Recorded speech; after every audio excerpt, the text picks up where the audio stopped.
Higher restaurant and hotel bills have helped contribute to a big spike in the UK inflation rate. Official figures show that the cost of living surged by 3.2% in the year to August, up from 2% in the year to July. That's the sharpest increase since records began in 1997. We spoke to the economics commentator Maurice Smith. So Maurice, a lot of this inflation rise is being put down to last summer's Eat Out to Help Out, isn't it? Well, it is, and certainly if you compare prices a year ago when they were effectively being subsidised in restaurants and bars by the Treasury in an attempt to revive the industry, of course prices today with no subsidy are going to be a lot higher. So it's not the only reason for the inflation being at the level it is today, but it's quite a strong reason, and it's certainly the main reason related to the pandemic. And so what are the other reasons then? Well, generally we're seeing almost a perfect storm of price rises, energy price rises, particularly coming this autumn that haven't fully taken effect yet. The rising cost of fuel, we've heard a lot recently about the recovery in the oil price. Well, of course, that means higher prices for petrol and diesel at the pump. And food prices generally are also rising. So the main reason, for example, in the restaurant trade that for increases is that food prices and wage costs are both on the increase anyway. So what's this going to mean when you go and do your shopping, for instance? Is it, prices just going to get more and more expensive then in the coming weeks and months?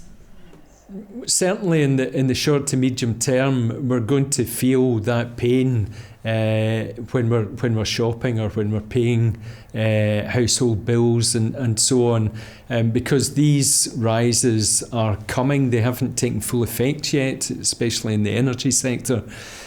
So yes, certainly over the coming months into the winter, we can expect prices to rise, and the reasons for those rises aren't going to go away quickly.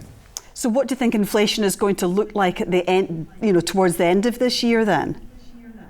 Well, the general sort of prognosis is that inflation will continue to rise. It could even reach 4% by the end of the calendar year. Now, the predictions are, and the UK government will be hoping these predictions hold true, that we'll turn a corner on inflation during 2022, and that some of the causes of the price rises, such as uncertainty in food supply and so on, will diminish, and that therefore inflation will get back to what we know is normal. We've lived with low inflation for many years now and low interest rates, and it's been very good and stable.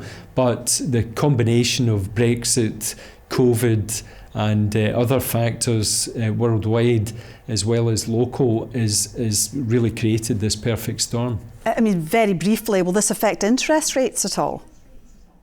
I wouldn't expect it to affect interest rates right now.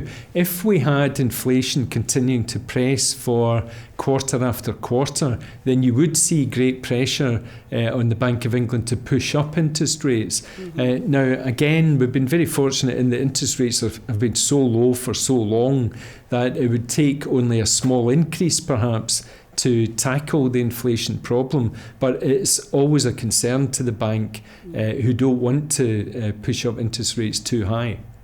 Maurice Smith, we'll have to leave it there, but thank you very much indeed for joining us this evening.